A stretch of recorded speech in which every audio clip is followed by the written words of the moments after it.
Alright, welcome back for the third and final part of our tutorial. Quick overview. In this part, I'm mostly going to talk to you about context sensitivity. I'm going to explain to you how that's done in Voila. And I have some slides on some advanced topics. In the interest of time, I'll probably skip most of that, but you can find it on the link that was given in the first hour. And then I'm going to talk about three slightly separate topics on a different way of constructing call graphs, and on a debugging tool, and finally the parts of Voila that are actually implemented in JavaScript themselves. Let's start with the context sensitivity. Just as a motivation, let's look at this simple example. If you're already familiar with the concept, then this is not going to be anything new to you. Let's say we wanted to analyze this little piece of code here, where we have the identity function, and then we have a variable x and a variable s, which holds the number 23 and the string hello, respectively. And then we copy x into y and s into t using this ID function. Now, what happens if you analyze this bit of code context insensitively? Well, then you only analyze one copy of ID of this identity function, and the data flow looks as follows. The number 23 flows into the argument for the first call to ID, so it flows into the parameter x of ID, so it flows into the return statement, and from there into variable y. That's fine. Also, the string hello flows into the argument of ID, and from there into the return statement, and into the variable t. But you can see that there's also a different data flow here, which is from hello into the argument of s of ID, into the return value, and into variable y. So now, if we analyze this context insensitively, the analysis would conclude that 23 can flow into t, and hello can flow into y, which is imprecise. So the point of context sensitivity is to avoid this. So what we do, conceptually speaking, is that we analyze two copies of ID, ID1 and ID2, one for each invocation of ID, and they're kept separate in terms of their data flow. So the data flow we get looks like this, and now we don't have that imprecision anymore. Now the analysis can know that 23 only flows into y and hello into t. So this is what's known as call string sensitivity. So we have, in particular here, one level of calling context. We have different copies of ID depending on the caller, on the position where it's called. There are other ways of doing context sensitivity. So this one was based on the call side. You can also base it on the receiver object. And in every case, what we end up doing is we conceptually analyze separate copies, different copies of the same function. And as we saw in the example, this increases precision. It can, in fact, sometimes also improve scalability, because we may end up copying less stuff around in the propagation phase of the pointer analysis. But on the other hand, if we do this cloning, then we get more abstract variables, we get more constraints, which decreases scalability. So in general, it's very hard to say whether having more precise context is going to make your analysis slower or faster. This is why Voila does not have a built-in context sensitivity policy, but makes this completely pluggable. So the way it fits in was, Manu had this slide about the call graph builder, which gives you a call graph and a pointer analysis. So that's what comes out of the call graph builder. What goes into the call graph builder, that's three things. So the analysis options and the heap model, which we're not going to cover here. This was covered in the Voila tutorial 3 years ago. Also, we have this context selector, which is one of the parameters of the call graph builder. And the context selector tells the call graph builder what context to use for a given call. And so this here, you can define your own context selectors. You can choose between a variety of existing context selectors to suit the needs of your analysis. And now we're going to talk about this box here, what the context selectors look like in Voila.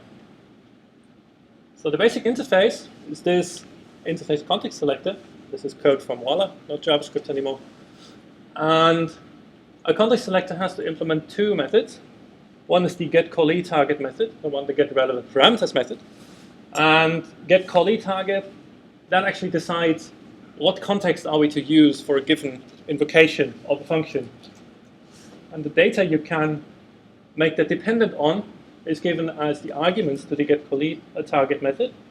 So it could depend at least on the caller, on the call site, on the callee method, the method that's being called, and on the values of the arguments. So these are all the data that you can use to decide what context to analyze the callee in. And in particular, notice that the caller is represented as a CG node. And as we learned earlier, a CG node encompasses both the context and an I method. So the context of the callee in particular can depend on the context of the caller. And now this get relevant parameters method here, that's being used to decide which argument positions to include in this args array here. Because many context sensitivity policies actually don't depend on the values of the arguments, or they only depend on some positions. So for optimization, the get relevant parameters method here can tell us which parameter positions are actually interesting to this particular context selector, and the args array here is populated accordingly. All the other positions are set to null. So this is the general interface for a context selector. It uses this type context here, so that's the next thing we're going to look at. Interfaces, again, in Waller are extremely general. That's the interface for context here. A context is really just any map. It maps some name to some value. And in particular, this is a context key and a context item, but those are just marker interfaces. So you can really define, you can make up your own data structures to model your context. Waller doesn't really require much of them. There's one exception here for the context keys that have a special semantics of the pointer analysis. We'll get to those in a minute. Other than that, it's really all up to you what kind of data you want to put into your context. Of course, it is very abstract. So we'll look at a couple of examples now. The simplest context is the everywhere context. This is used when you actually want to do context-insensitive analysis. So that's the same as having a context-sensitive analysis where everything has the same context. So the everywhere context is a singleton class that only has a single instance. It's everywhere here. And this context carries no data, no information. So every context key is mapped to null. And crucially, the everywhere context, like every other context, redefines hashcode and equals. So it's very important that contexts in Waller should have value semantics. This is because when you do static analysis, well, you always want to make sure that your domains are either finite, or at least lattices of finite height. And in particular, you should have only a finite number of contexts. And so it's important that contexts obey value semantics here. But of course, other than that, this class is fairly trivial, because this is just, this context carries no information at all. Slightly more interesting, call string contexts. So this is what I implicitly used in the motivating example earlier, where you have context that captures information about the call site, or where the function was called. Waller provides a class call string, which I'm not going to show the implementation of, but essentially you can think of this as an array of I methods, kind of, so which gives you the callers up to a certain level. And in this case, this get method that performs that allows you to access information in the context is slightly more interesting. We have a context key named call string, and simply when you're asking for the call string, you get it, and otherwise you get null. So null is always what you get if you're asking for something that the context doesn't know. And we have redefinishes of hashcode and equals again, which I don't show. The final example of a context is for object sensitivity. So the idea for object sensitivity is that you want to analyze a function differently depending on its receiver object. So you make one copy for every possible receiver object. So accordingly, the receiver instance context is a wrapper around an instance key. You might remember from earlier, an instance key, that's what Waller calls an abstract object. And So it wraps around that.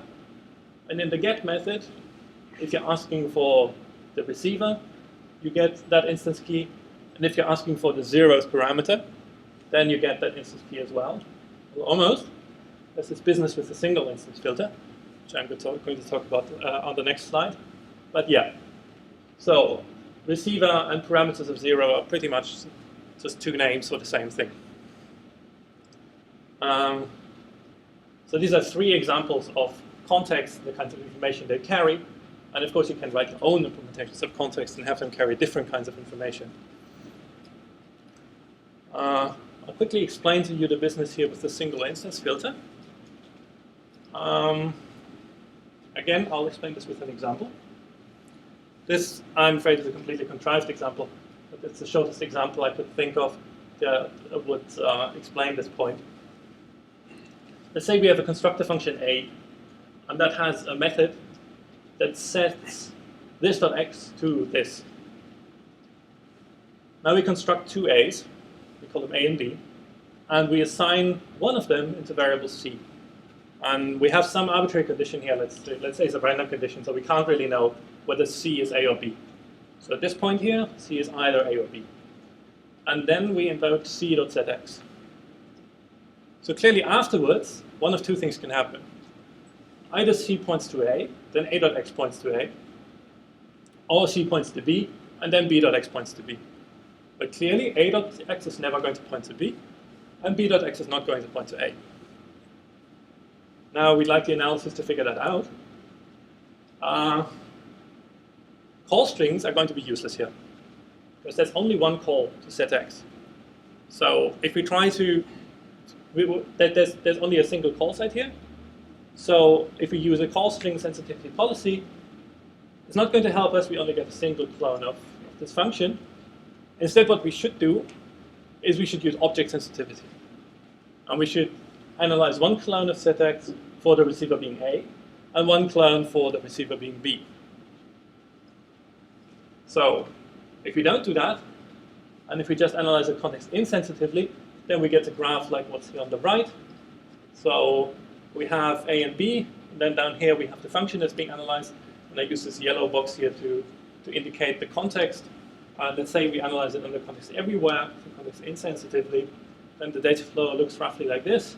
A and B both flow into the C expression on C.zx, and then whatever flows into C flows into the this parameter, which I'm making syntactically explicit here, of the function, and from there into the two uses of this. So the analysis would happily conclude that A.x could point to B, because it's context insensitive, of course. So let's say we want to use object sensitivity. So now we have two copies of the function, one with the receiver A and one with the receiver B. But if we set up the data flow in the standard way, then we get a somewhat disappointing result, because we would still say, well, from C, that flows into this on both sides. Sorry, sure? No. There we go. So whatever flows into C goes into this on both sides. So the analysis would still conclude that A.x could point to B, even though supposedly we're doing object sensitivity here. And the reason for that is, of course, that we haven't exploited the fact at all that the receiver object is A on the left and B on the right. That does not, we haven't really done anything about preventing B from flowing here or preventing A from flowing there. And that's where we use the filter pointer keys. So the filter pointer keys, they are, as their name suggests, filters. On the left, we have a filter pointer key to make sure that, for the receiver at least, only A gets through, and on the right, only B gets through. And then we get the result that we want, that now the analysis concludes that A.x cannot point to B, and B.x cannot point to A.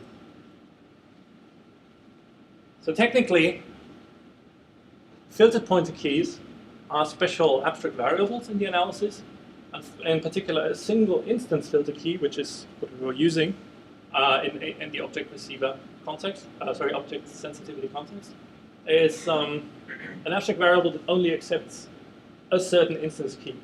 So its points to set is either empty or a singleton containing just that one abstract object, nothing else.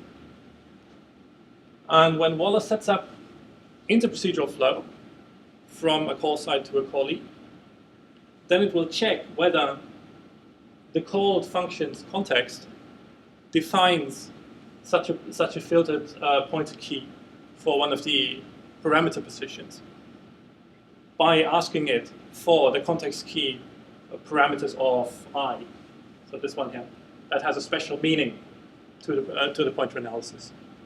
And if it finds something there, then it routes the data flow through that filter pointer key. And in the case of the object sensitivity, that makes sure that we only get the receiver that corresponds to our receiver context here. Okay? So now we've seen several examples of context. We've talked about context keys, about context items, and I've briefly explained the business with the filter pointer keys to you. Let's look at some actual context selectors here. The simplest context selector is essentially 0 CFA, which always returns the everywhere context. So every function gets analyzed in the same context. So this is the simplest implementation, and we're not interested in any parameters, so get relevant parameters returns the empty set here. Simple but not very interesting. 1 CFA, we want one level of call string sensitivity. Slightly more interesting. Again, the parameters are not relevant here. We're not interested in, we don't decide on the context based on the parameters, just on the call side. So the get relevant parameters method still returns the empty set. But the get callee method now does something slightly more interesting. It takes the method, the caller method, wraps it into a call string, and then returns a call string context containing just that one level of call string sensitivity. This is, however, not actual Waller code. Instead, Waller implements a class NCFA selector that actually is a context selector for a given fixed level of call string sensitivity. And if you have more than one level of call string sensitivity, then it gets slightly interesting because you not only need to know about the caller, but also about the caller's caller and possibly further along. And if you look at the arguments for the get callee target method, you only get information about the caller, not directly about their caller. So what you need to do is you need to actually extract that information from the caller's context, since the caller itself was presumably analyzed in some call string context. So you ask the caller for its call string and extend the call string with a new entry for the call site that we're looking at right now. And Waller's call string class actually ensures that the call string will be truncated at the given at the level that we're interested in, this level K here. So those are some examples of context selectors for call string sensitivity. Object sensitivity, we just saw the receiver instance context that implement the context corresponding to object sensitivity.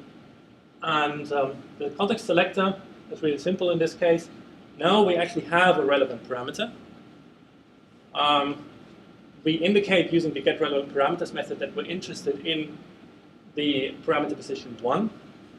So 0 is actually the function object itself, 1 is the receiver, 2 and so on are the real arguments to the function call. And the get callee target method returns a receiver instance context on the abstract object flowing into arguments of 1. So these are some examples of existing context selectors. And if you want to use those context selectors, then Waller makes that relatively easy. Earlier in the news slide, we saw an example of how to use this make HTML CG method to create a call graph for a given HTML page based on its URL. In fact, there's an overridden variant of that method which accepts a second parameter, which is a CG builder type. And a CG builder type is a shortcut for a certain configuration of context sensitivity. In particular, we predefine 3 CG builder types. There's 0, 1 CFA, 0, 1 CFA, no call apply, and 1 CFA.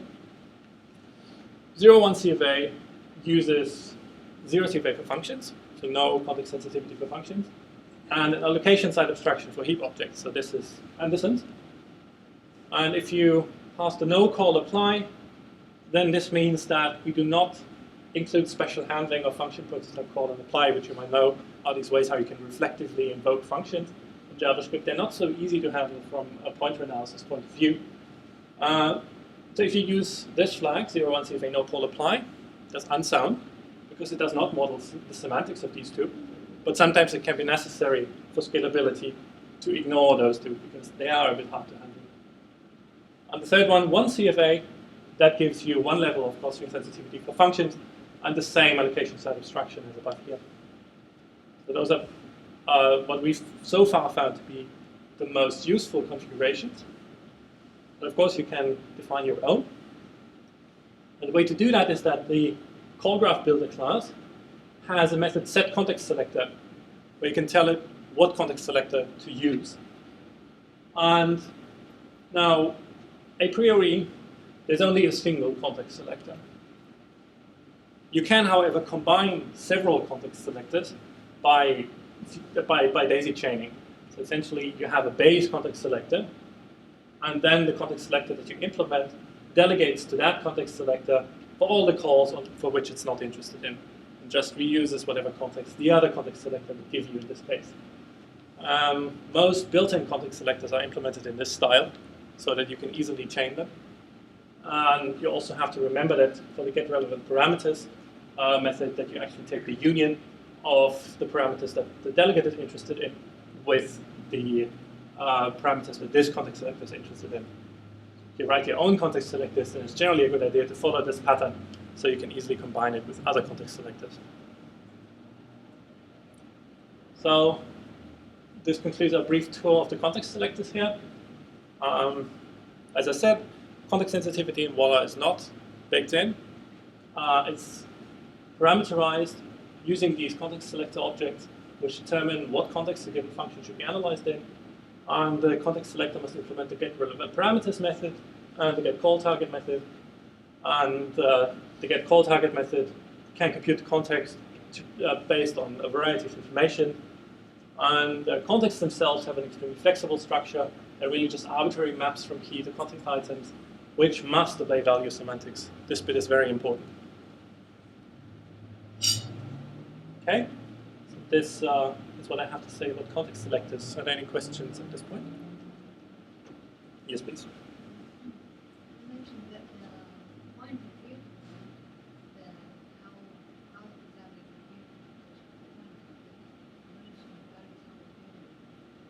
You mean so how the context? How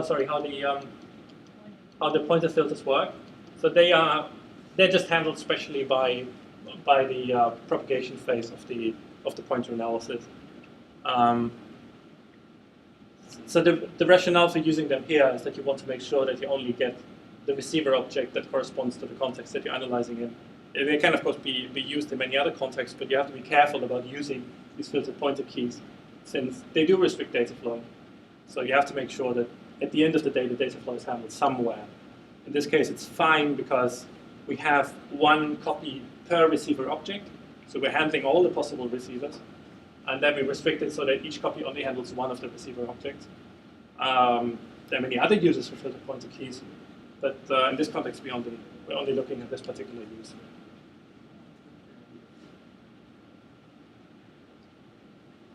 Any other questions? Okay.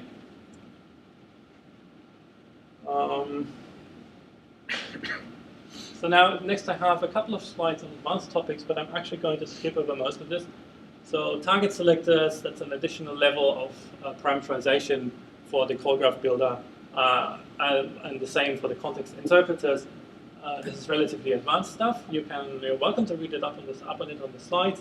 I'm only going to talk about the third item here. Let me skip over this. Correlation tracking.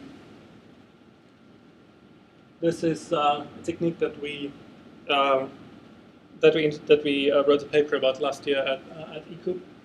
The idea here is to handle a certain special kind of copy statement that occurs quite frequently in framework code, like for instance in jQuery, where you copy a certain property P from one object to another.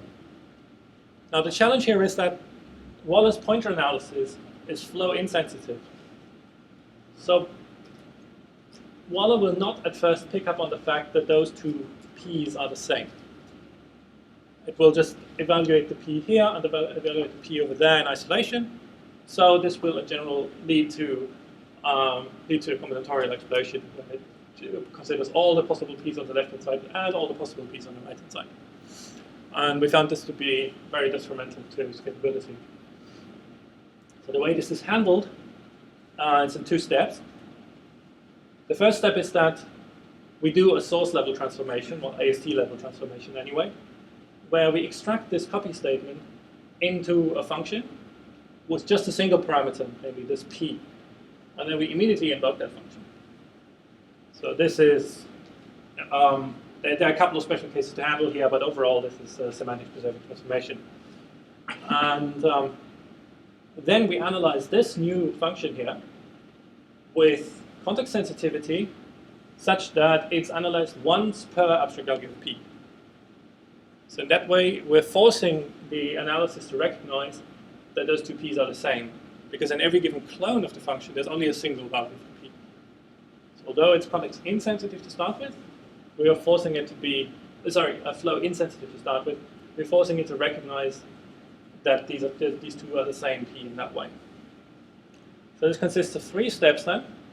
We first have a correlation finder that identifies these correlated pairs. We have a closure extractor that does the transformation from here to there.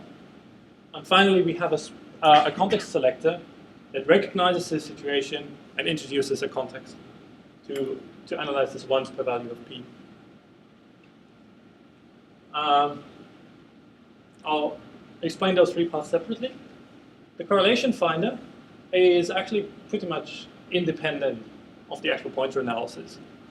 If you want to look up the implementation, it's in the class correlation finder, coincidentally enough. And that just walks over the program and generates IR for every function in the program, similar to the example that Manu showed. And then it walks over all the instructions of these IRs, and it looks for dynamic property reads, so something of the form x of p. And now notice that the IR in Waller always comes with diffuse information that you can use to figure out where does this value flow to. So in particular, you can find out whether this value read from x of p flows into a right y of q. That's easy to get from the diffuse information. Now we check whether p and q are actually the same as, say, variable. And if they are, then that's a good indication that we have here a correlated read-write pair. So when we read a property, and then we write it again, and it's the same property. And we simply record this fact. We record this as a correlated pair. That's all the correlation finder does. Then we have the closure extractor, which performs the extraction from the correlated pair into its own function. This is an example of a syntax tree rewriter, so that works on this common AST format that Manu briefly mentioned, and it rewrites that before Waller actually generates IR from it. We're not going to talk about in any detail about how these rewriters work.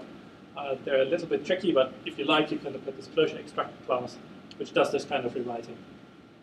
And it gets the information about what to extract from the correlation finder. And then it performs the syntax tree transformation to turn the correlated pair into a new function. The final bit of machinery here is the context selector that makes sure that we analyze this function once per abstract property, per abstract value of the property name. Now we could have done this in such a way that we just simply tag the functions that the closure extractor generates and then look for those tags and give those special context, but we decided to do it slightly more generally. And in fact, we look for any function that uses its first parameter as a property name. And whenever a function does that, we do something like object sensitivity, except that we're not analyzing it once per receiver object, but once per object that flows into the first parameter. And again, we're a little bit more general than that. You can do this not only for the first parameter, but also for the second or any other parameter. So this context selector is slightly more general than would strictly be necessary, for the purposes of the correlation tracking, but because it's useful, maybe in other contexts. So this is property name, context selector, and all the predefined CG builder types that I talked about before actually have correlation tracking turned on. So we found it to be generally helpful if you analyze framework-based code, and we've never found it to be too precise so that it became a bottleneck for scalability. But of course, if you roll your own and define your own context sensitivity policy, then it's very easy to turn that off as well if you don't want it. So that was just a very brief overview of the correlation tracking, which is one of the advanced topics. Any questions about this? Okay. Now, so far we've talked about the standard way of building call graphs in Voila, which is based on pointer analysis, where we do a full pointer analysis plus call graph construction at the same time, and you get a call graph and a pointer analysis result out of this. It turns out that in some cases that doesn't scale too well. In particular, if you have a complex framework-based application, then it's quite possible that this way of call graph construction will take too long. So we've implemented a much simpler call graph construction algorithm, which is this field-based call graph construction algorithm that I'm going to talk about now. So this is quite separate from the algorithms that we've talked about so far. The two things to point out here is that this is an approximate algorithm. So it means that it's generally going to be less precise than the pointer analysis-based call graph construction algorithm.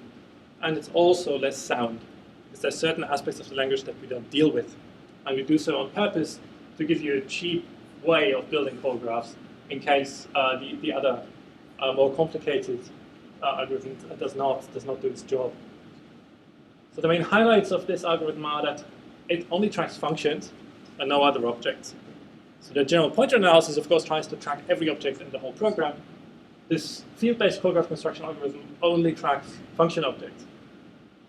And it treats properties like global variables. So if you have a property f on two different objects, then the field-based call graph construction algorithm is going to treat those as the same property. It's not going to distinguish between those two. That's what it means to be field-based. And finally, it completely ignores the dynamic features such as dynamic property reads and writes, or eval, or the arguments array, or any of those things. This algorithm just ignores them. So, as I said, it's imprecise because of the field-based treatment of property names, and it's unsound because it ignores these dynamic features, but it's very fast. And if you want full details on this, we recently had an ICSI paper that will fill you in on that. The way to use this is that we have this field-based call graph builder class, which comes in three variants that differ in how they handle interprocedural flow. We have the pessimistic call graph builder that does essentially no interprocedural propagation. So, for instance, if you pass a callback as an argument and then you want to invoke the callback, then this call graph builder is not going to be able to give you any call target for that. We have the optimistic call graph builder, which does a fixed point iteration to actually resolve these interprocedural flows. So that's more sound, and that it can resolve these callbacks. It's also in general slower than the pessimistic call graph builder, although it's still much faster than the pointer analysis-based one. And we have a worklist-based variant, so this is just a slight implementation detail here. This is implemented slightly differently from the other optimistic call graph builder, which hopefully should give you the same results, except that it's faster. And we also have a similar concept of builder types here for the field-based call graphs. And the builder types here, pessimistic, optimistic, or optimistic worklist. So if you want to use, if you have a client that requires call graphs but doesn't require them to be sound or particularly precise, then this is what you want to use in general. Any questions about the field-based call graph construction? Good. So now I'm going to talk about two tools, Voila Delta and JS Voila, which are both implemented in JavaScript themselves, and they're a bit separate from the rest of Walla. So Walla Delta is a Delta debugger for programs that process JavaScript code, like, for instance, analyses. Now, if you're like me, then when you implement an analysis, you first test it on a 5-line program, and it works. And then you test it on jQuery, which is 8,000 lines of code, and it doesn't work anymore. And of course, you shouldn't do that. You should carefully write larger and larger test cases until you can finally have jQuery, but this is boring. And Walla Delta helps you with avoiding that. Because what Walla Delta does is, given an analysis and a big program on which it fails, it finds you a small program on which the analysis also fails. And this is extremely helpful because, of course, normally it's much easier to debug the analysis on the small program than on the big program. So this is a standard Delta debugging approach. The way it works is, it's nothing new here really. It's just extremely useful in practice. So let's say P is our program that processes JavaScript and C is our initial piece of JavaScript code. Then essentially, Walla Delta simply ensures that P really fails on C, and then it discards bits from the abstract syntax tree of C. It doesn't just do textual deletion. It tries to make an effort that what you get there is really a syntactically valid JavaScript program. So for instance, it removes statements within a block, removes properties of an object literal, or discards branches of an if-then-else statement. And it keeps doing that while P still fails on the reduced program. If P at some point suddenly starts passing, succeeding on this reduced program, it goes back and tries a different reduction strategy. And then finally, it outputs the smallest program it found for which P still failed. Now, in practice, you can't really do this exhaustively due to a combinatorial explosion, but usually you still get a fairly small resulting program here. So Yes? is this specific to testing things using Walla? No. The way to use this is like this. It's a separate tool from Walla. We found it useful to debug Walla analyses, but you can debug any program that takes JavaScript as input. It's specific to JavaScript. So this bit here, where it reduces the AST, that's specific to JavaScript. So of course there are Delta debuggers for other languages. But I can debug a JavaScript interpreter. Yes. Itself. Yeah. So it's a little bit tricky, I have to say. If you want to actually debug an interpreter as opposed to an analysis, then it's likely that some of the intermediate programs you generate here, well, they might still be syntactically valid, but they could be meaningless in other ways. Or for instance, they could throw you into an infinite loop.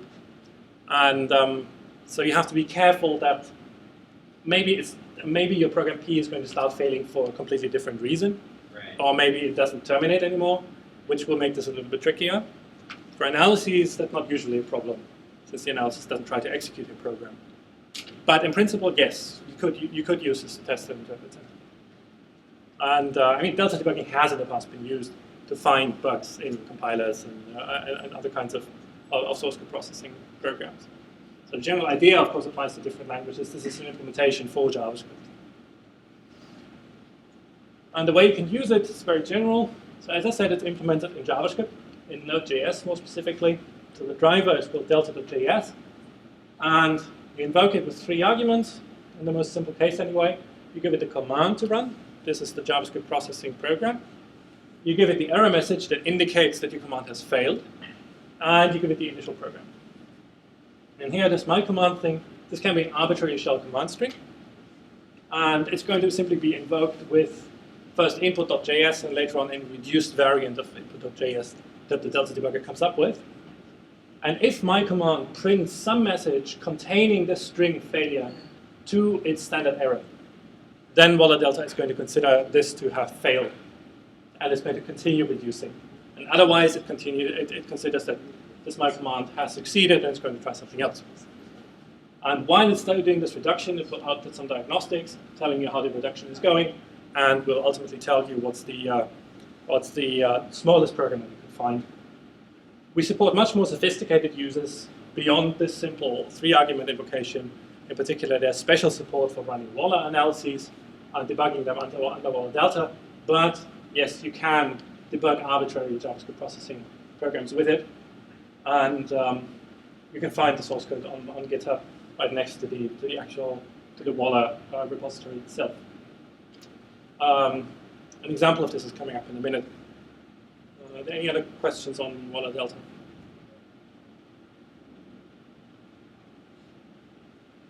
Okay. So then I'll introduce the last tool I'm going to talk about, rather a suite of tools, JS Walla. This is a collection of utilities for doing source level processing of JavaScript. So this is different from Walla itself, what you're analyzing is intermediate representation. This is for analyzing, for processing, let's not say analyzing here, source level JavaScript. And these tools are also themselves implemented in JavaScript. They are not directly related to Walla as such, but you can usefully combine the two. And currently, there's one main tool contained in JS Walla, which is the one I'm going to talk about, which is a normalizer for JavaScript. What does that mean? We found that if you want to have a tool that, let's say, instruments JavaScript, then it becomes a real pain trying to handle all the different constructs in JavaScript and figure out how to instrument each of them. So we wrote this normalizer that brings your program into a much simpler form. So it is still JavaScript. So at least in principle, the resulting program should do exactly the same as the original program. It's much slower. The main thing here is that it removes all nested expressions and flattens it out into something that looks a little bit like 3 address code, except that it's still normal JavaScript. And it does a couple of other simplifications. For instance, as you know, in JavaScript, variable declarations are always function scoped. So even if you declare a variable somewhere deep inside a block, its scope is still the entire function. This can be a bit nasty to handle if you want to do source level processing of JavaScript. So the normalizer hoists all the declarations to the beginning of the scope, beginning of the function. It merges all the return statements so that you only have a single return statement at the very end of the function. It makes the control flow a little bit easier to handle. It rewrites references to global variables into property accesses on the global object. It desugars most kinds of loops into just simple while loops. It desugars continue into break. Every break has an explicit label, and a couple of other things. So you can find details about this normalized version of JavaScript that it outputs on the website. And yeah, as a final example, so this is a real-world example that I was recently grappling with, as showing you a use case of Walla Delta. So the problem I noticed is that JS Walla tries very hard to preserve source locations. So although it normalizes JavaScript into a simpler form of JavaScript, it attaches the source location of the original JavaScript code to the normalized JavaScript code. And I found that there was a bug somewhere, so that statements within a function sometimes have the same position as the function itself, which is obviously wrong. And I first noticed this on a 4,000-line JavaScript file, and I wasn't going to go into carefully stepping through and see why that happened. Instead, what I did was I wanted to use Walla Delta to find out what was the cause here. So I wrote a script called suspicious positions, which would, given some JavaScript file, use JS Walla to do the normalization, and then simply walk over the AST and find out whether we ever have a statement that has the same source position as its containing function. And if so, then just print found suspicious positions to standard error. And then you can run Walla Delta like so. So you give it the suspicious positions script as its command, and found suspicious positions as its error message, and you run it on this full calendar script, which is 4,000 lines originally, where I found the bug. And then Walla Delta gave me this reduced example, which is of course much simpler. And it turned out that the bug had to do with handling nested functions, which is kind of the essence of this little snippet here. You have an outer function and an inner function, and something was going wrong with how it was setting up the source positions there. And obviously it was very easy to fix this bug in JS Walla based on this little example here. So that's JS Walla, and an example for how you can use Walla Delta. As I said, these tools are largely independent of Walla itself, but they can be very useful in combination. And that brings me to the end of my presentation. And I'd be happy to take any questions about this or any of the earlier parts. Yeah, you say that JS Walla can be used to preprocess the code to analyze before giving it to Walla or not? Well, for instance, one thing we've used it for is for doing dynamic analysis. So Walla for JavaScript is mostly good for static analysis. But if you want to do dynamic analysis, then one way of doing this is to do source level rewriting. So you instrument your JavaScript program and then you run it and see what comes out. And for this kind of instrumenting, it's much easier to do the instrumentation on the normalized JavaScript because there are less syntactic forms that you have to deal with. And things like scoping are much easier to see in this form. So that's mostly what we've been using it so far. Okay, so you expect the result of the analysis to be of the same precision both on the standard and normalized program? So actually, normally you would not analyze normalized program using Walla because it tends to be much bigger. So for the static analysis, it's usually a good idea to analyze the original program. And that's the reason why we were very careful about keeping source positions. So that if you run the dynamic analysis, if you want to print out some information and then communicate with the static analysis, you can use the source positions to do that. In case you're around on Tuesday, you can come and to our talk on a combined static dynamic analysis using Walla that used this kind of approach.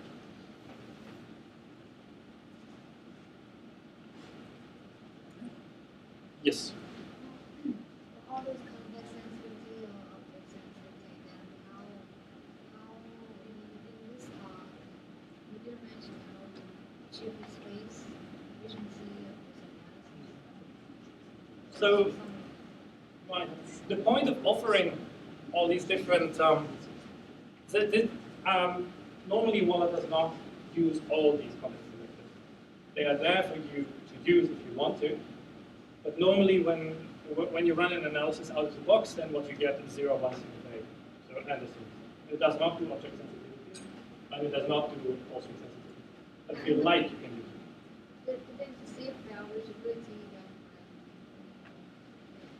Well, you'll have to ask Manu about the CFL so eligibility. is that invalid ruling? The demand-driven pointer analysis, is that what you're asking about? The CFL eligibility to Right. That is in Walla. It has not been extended to handle all the aspects of JavaScript yet. So it works fine for Java bytecodes. It would take a little bit of work to extend it to handle the special JavaScript constructs. But that's sort of a separate implementation from these call graph builders and context selectors that we were talking about here.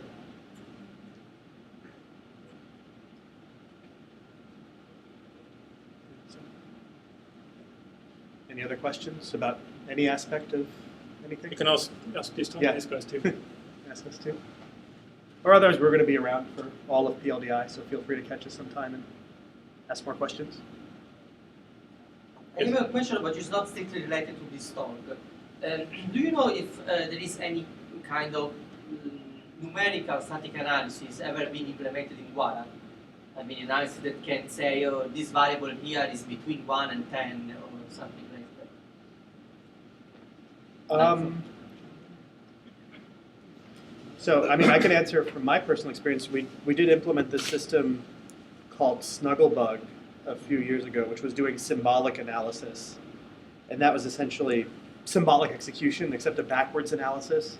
So there was no abstraction, really, but it was maintaining information about, equalities, disequalities, and,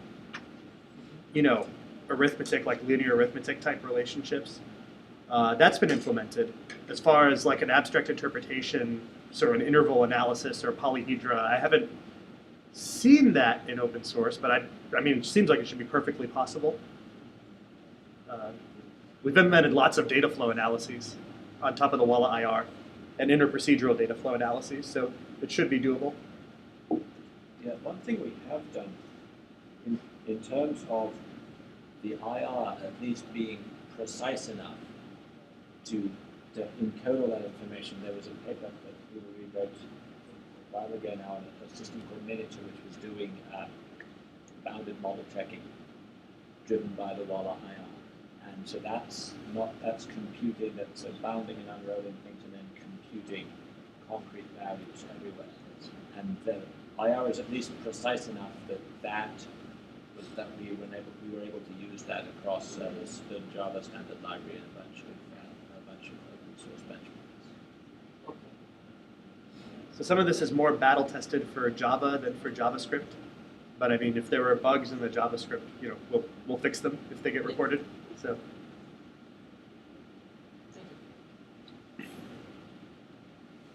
Okay, well, thanks a lot for coming.